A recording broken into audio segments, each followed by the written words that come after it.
times when it's really important and you're really stressed out and his heart rate's going and his palms are sweating and he's praying like you wouldn't believe. He's like, God, please let there be a closed parking space. Please let there be a parking space. Please, please, God, please.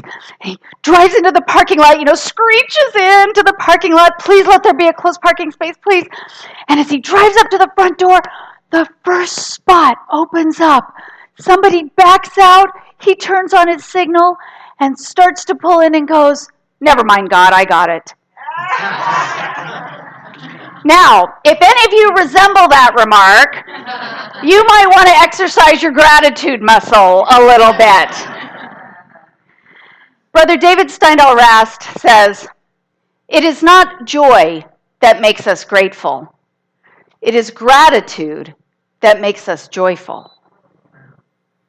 And that's basically what I want to talk about today, because I think that so many times, even though we come here and I love all of the openings here at CSL Delaware. I got to tell you, all of the opening songs and the readings, and they're just beautiful. And I'm a huge student of Ernest Holmes, and everything he says is the same thing. And yet it took me decades to figure this out. We live from the inside out. There's nothing out there that's going to happen that we should wait for to be grateful.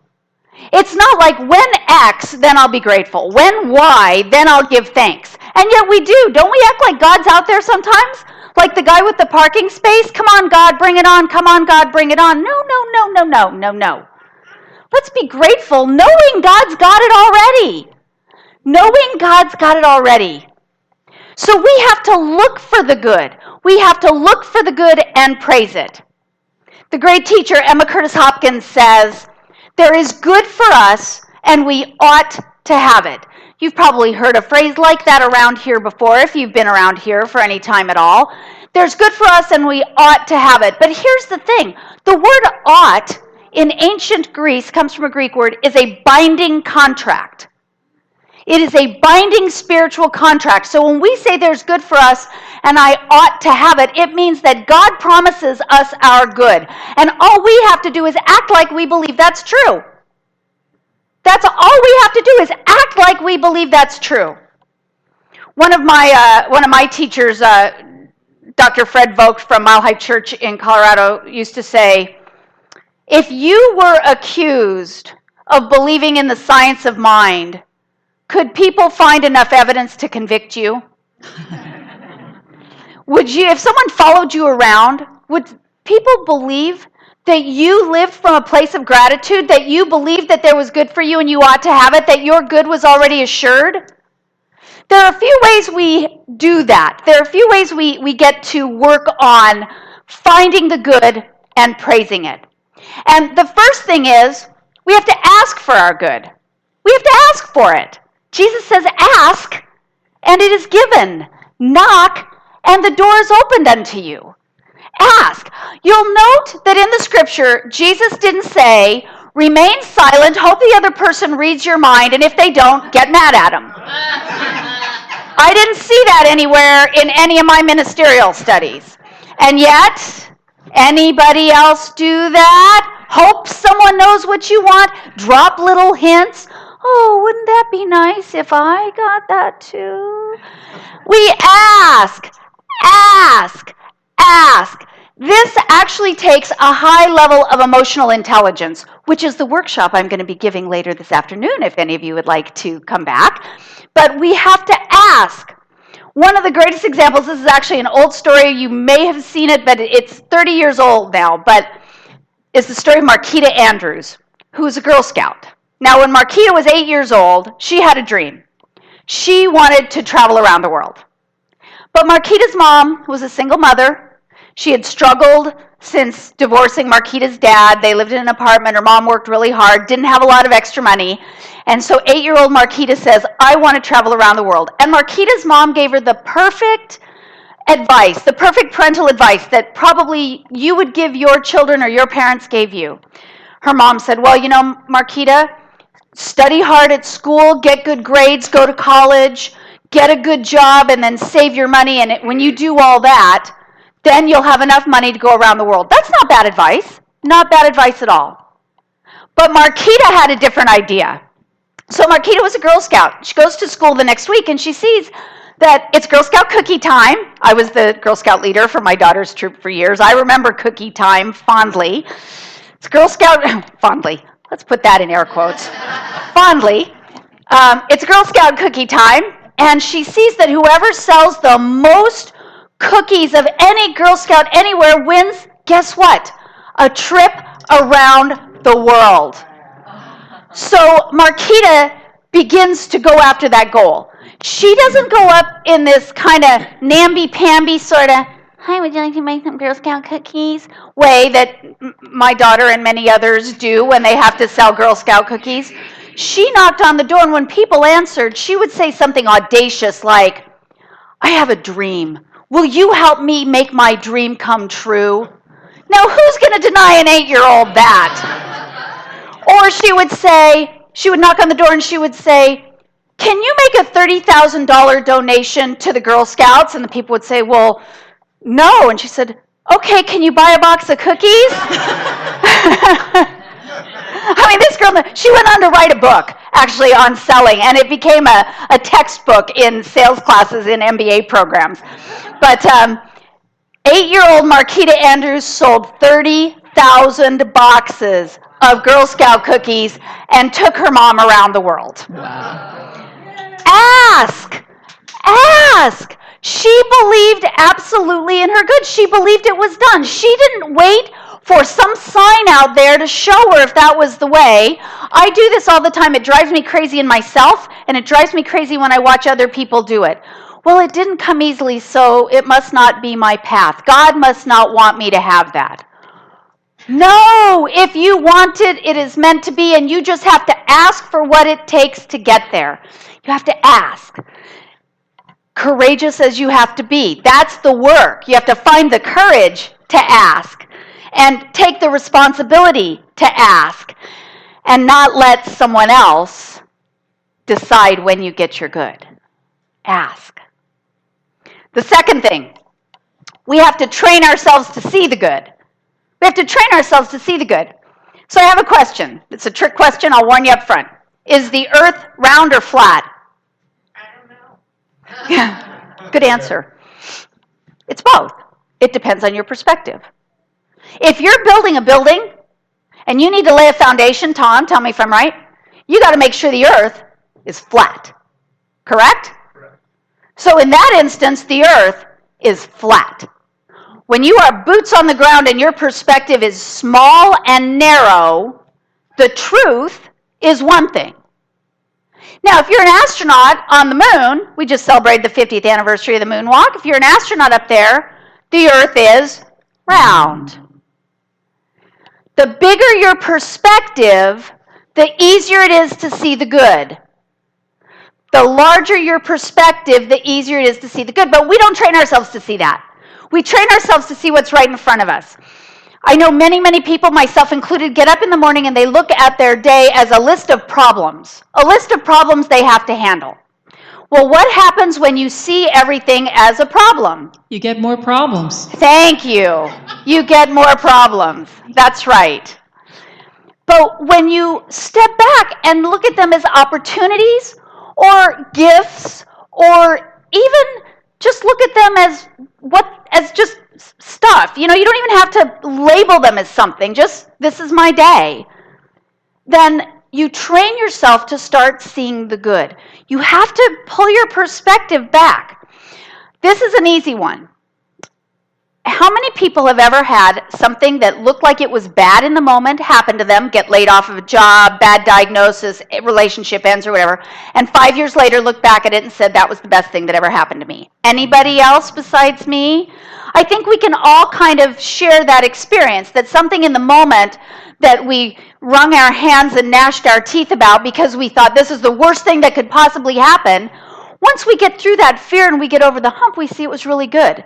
The training comes in looking at it that way when it happens, instead of waiting 5 years. Because the truth is, the universe never does anything to us. It does everything for us. I'm going to say that again. The universe never does anything to us. It does everything for us. So if something is happening to you and it feels bad, or it feels negative, or it feels fearful, or it feels challenging in any way, it's because you're looking at it from the perspective of wanting to build the building on the flat ground right now. Your perspective is too small. But you don't have to wait to expand your perspective.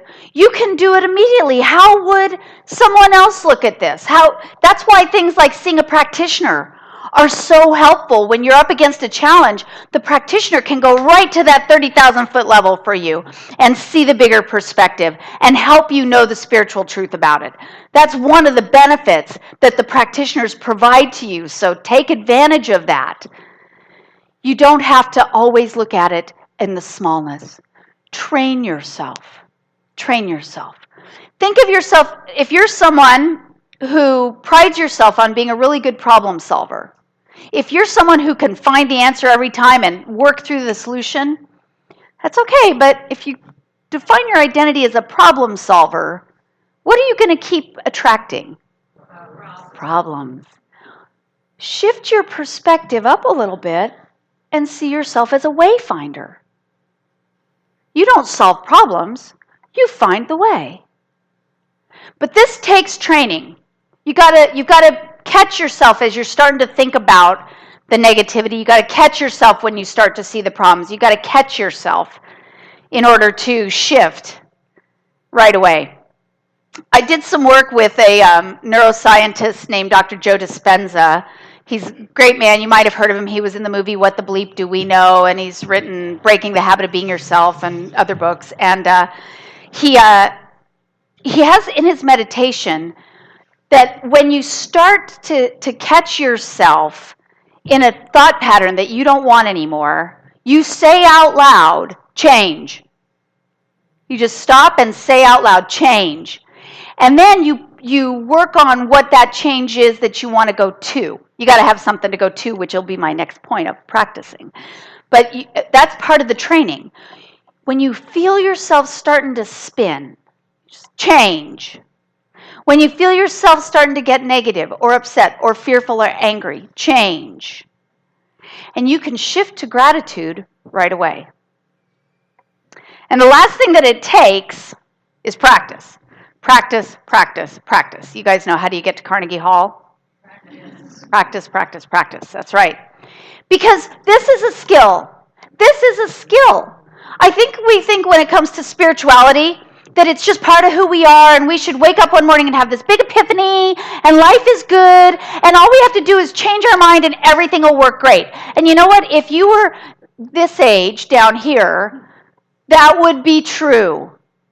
But you have a decade or two or three, maybe, of 4, 5, maybe. You have decades of practicing a thought pattern that doesn't serve you. You have decades of practicing looking at the problems. You have decades of practicing waiting for something outside of you to come before you feel grateful. You have decades of practice of being afraid about money or feeling undervalued in your relationship or whatever your particular brand of practiced thought is. We all do. It comes from what Ernest Holmes called the race consciousness. It comes from well-meaning authority figures when we were little who were trying to keep us safe, and they wanted to, kind of keep us from being disappointed, so they beat all the hope out of us so we wouldn't be disappointed, and it worked. We aren't disappointed because we don't expect anything. It comes from a lot of ways, but we practice it. We practice it, and we keep practicing it because we don't know any better. After a while, it becomes involuntary. Have you ever forgotten like a combination to something or your PIN number, and then you put your card in and your fingers just automatically do it? Like you can't consciously think of it, but this used to also happen before cell phones when we had to memorize everybody's telephone number. You might not be able to consciously think it, but you could dial it really fast. That's the habituated memory that you have. It goes on autopilot. It's stored in your subconscious mind. Well, guess what? You have that with your emotions. I think we think that Life happens and then we feel. Life happens and then we feel. Life happens and then we feel. You know, you do this and so I feel that. You do this and so I feel that. This guy cut me off in traffic so I get mad. This didn't work out so I get afraid. That's not how it works. We live from the inside out. If I am afraid waiting to happen, I'm going to attract things that make me afraid. But I have to notice that I'm afraid. How do you do that when it's on autopilot? It's a level of awareness that you must practice. Practice, practice. I have a saying that drives my husband crazy and my daughters and everybody. I say, it's like operating a lathe. Anyone can learn how to operate a lathe. It may not be what you want to do for the rest of your life. It may not be your profession. But anyone can learn the skill. It takes being willing to learn and practice. I also talk about, I was trained on the piano. Sharon, you'll understand this. Let's say you decide you want to play the piano. And so you start reading everything you can about the piano. You understand how a piano is built. You understand how the percussion works, how you depress a key and the hammer hits the string, and that's how it works. You understand how the ivory is crafted into the keys. You understand how all this translates into an electronic thing like this. You read about Mozart and Bach and Beethoven. You understand the evolution of piano music over the centuries. You learn how to read music and you know what all the notes mean and the difference between a whole note and a half note. You know all of this and you study it for years and years and years. And then after 20 years of study, someone sits you down at a piano and says, okay, play the Moonlight Sonata. If you've never touched a keyboard, can you do it? Nope. We do that. I do that. I'm going to wager I'm not the only one in the room. I go to church every Sunday. I listen to these new thought-affirming messages. I read self-help books. I go to workshops. I listen to CDs of Abraham Hicks in the car over and over and over. I did works with Joe Dispenza, went to a retreat and did all this. But then I just go about my merry way, skipping along, waiting for my feelings to change, and when you all out there start behaving better, I'll feel better. When y'all start getting the memo that I'm coming so that y'all are happy and affirming and supportive and life-giving, and then I'll feel better. It doesn't work that way. We have to look for the good and praise it. So we have to ask for what we want. What do you want? What do you want in life? Don't just react. Don't just react. Don't just assume that because the universe is presenting it to you, it's what you should want. Or because your parents told you this, it's what you should want. Ask for what you want. Ask for what makes you feel good. You know, we all have the same life's purpose. Every single person has the same life's purpose. Now, that's kind of shocking because, of course, we're all searching for our purpose, right? We all have different purposes, but we all have the same purpose. It's to express and experience our good. That's it. To express and experience our good. Now, how I express and experience my good is going to be different than Candace expressing and experiencing her good. It's going to be different from my husband expressing and experiencing his good. That's where the individuality comes. That's where it comes, but as long as we're expressing and experiencing our good, so ask for that. Ask for what you want. Don't just accept because it's what you think you're going to get. Ask for your good. And then train yourself to see it. Don't look at the small. Look at the big. There's a wonderful exercise on this. It's called a gratitude journal. Anybody hear that exercise before? Yes. Yeah. I did it for a while. I heard about this. Of course, I did it. And it was a very intellectual exercise for me. I would sit down every night before bed, and I would write down my obligatory things that I was grateful for. My house, my car, my daughter, my dog. I was single at the time, so I didn't have a relationship. I know somebody just pointed at you, honey. Like, what about your husband? We weren't married yet, so I was single. So I didn't, but now he's on there. But at the time, I had heard I should do a gratitude journal. My whole life would change, and it was a very intellectual exercise. I didn't feel it. I didn't feel it. It was what I thought I should be grateful for. It was the material things. It didn't work. I didn't get all that. All the riches never came. All the things that I was doing it for didn't happen. And guess what? I was waiting for something out there to change. And so I was just writing by duty. So recently I've started the practice again. And I only write 3 things. But I sit there for 30 minutes and feel the gratitude. I feel the gratitude. And then I let the top 3 things bubble up and write them down. But I take 30 minutes and I feel grateful. I feel grateful. And guess what? If I'm having a terrible day, if I'm having a terrible, terrible, terrible day, exactly. It is really hard. It is really hard to find the gratitude. It is really hard. But you sit there until you feel it. That's the practice part. Think about something you can feel grateful for. Here's the other trick. Don't focus on what you're not grateful for.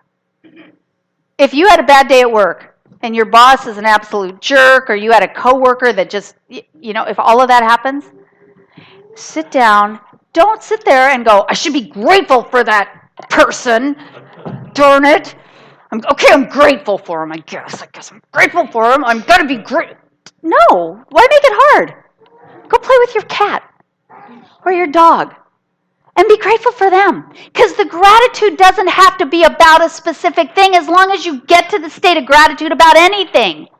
So look at something that's easy to feel grateful for. If you're not grateful for money, don't think about money. Think about something completely different. Think about the fabulous meal you just ate or whatever.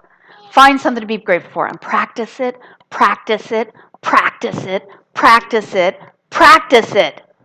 And then you get to go to the advanced class. And the advanced class is practice while you're driving. Practice while you're driving. So don't start there. That's advanced spirituality.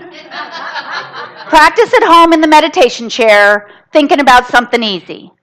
But you'll know you've got it when you can drive up I-95 at any time of day other than a Sunday morning and look at the beautiful trees, listen to some beautiful music on the radio, be grateful for the sturdiness of your car, the feeling of the steering wheel, and let everything else fall away until you can feel grateful. And when someone cuts you off, you go, thank you for slowing me down and reminding me to pause. I'm so grateful. I told you this was advanced spirituality, right? I told you. That's how you find the good. But I just really want to stress with you, it doesn't happen and then we react. We create it. We create it. And that's what emotional intelligence is about. That's what I'm going to be talking about in the workshop. How do we become aware enough of our emotions to find those hidden habits, the habituated emotions, the habituated fear and anger and other patterns that don't serve us? And then how do we let them go so we can practice? Because the more you get into this, the better it gets. And the better it gets, the easier it feels. And the easier it feels, the more you want to practice. And it just becomes this wonderful upward spiral. But it all starts with finding the good now and praising it. Let's pray.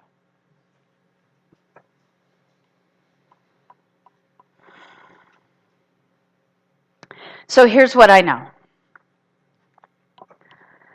I know that there is only good. There is good for us and we ought to have it. The word God and the word good are from the same root. And so when we say that God is all there is, what we are saying is that good is all there is. There is only good, there is only love, there is only peace. And that is available to us in every moment. So when our existential reality, when our human experience might want to tell us otherwise, we need to shift our perspective, become still, and practice feeling. Because the truth is that good flows through each one of us. It is the truth of who we are. I am the hands, I am the heart, I am the voice of God. God cannot exist without each one of us giving it voice, giving it form. And so recognizing that this one life, this all good, flows through us in every moment. I just accept for each person here that we take a step closer to our good. That we allow ourselves to let go, lay down anything that does not serve our higher good, anything that doesn't feel like our higher good. We let go of old anger. We let go of fear, uncertainty, doubt. And we embrace the love that we can feel in any moment. It is as simple as opening our hearts to it and focusing on it. We embrace peace, we embrace joy, and we always, always, always find something to be grateful for. The sunshine, our mode of transportation, our family, the very air we breathe, the fact we live in a country with clean water, the fact that we can come to a place like this and be in spiritual community. There's always, always something to be grateful for. And so I accept and know for each person here today that we leave this sanctuary with a new perspective. We put on our gratitude goggles and we see the world with new eyes, with a new perspective, through new lenses. We shift our attention away from anything that might seem troublesome. And there's plenty to look at that could be troublesome. But what we know instead is that God is in the midst of all of it. That when the news is dire and disheartening, that God is there too. And that good is coming of everything. Good is coming of all of it. Because it's the law. And so as we leave here today, we become the harbingers of the good. We bring the good. We don't wait for it to happen to us. We bring it. We walk into a room so rooted in our good that we bring it with us. We don't wait for someone to give it to us. We are the good. We bring it with us. And that is how we create that pebble in the pond of consciousness that will create heaven on earth. And so I know that is our work here. That is what we are here to do. That is the way it is supposed to be. And for this, guess what? I'm grateful. I give such thanks for this because I know that this is within our power to do. It will transform us. It will transform our community. It will transform our nation, and it will transform our planet. And yes, it starts with one, because one who is connected to gratitude is more powerful than thousands who are not. So it just needs to be you. It just needs to be me. And so we leave today from a place of gratitude, knowing that we are full. We ask for our good. We train ourselves to see it. We practice it. We stand in gratitude, and we let that be. And together, let's say, yes, and so it is. Yeah. And thank you. Thank you.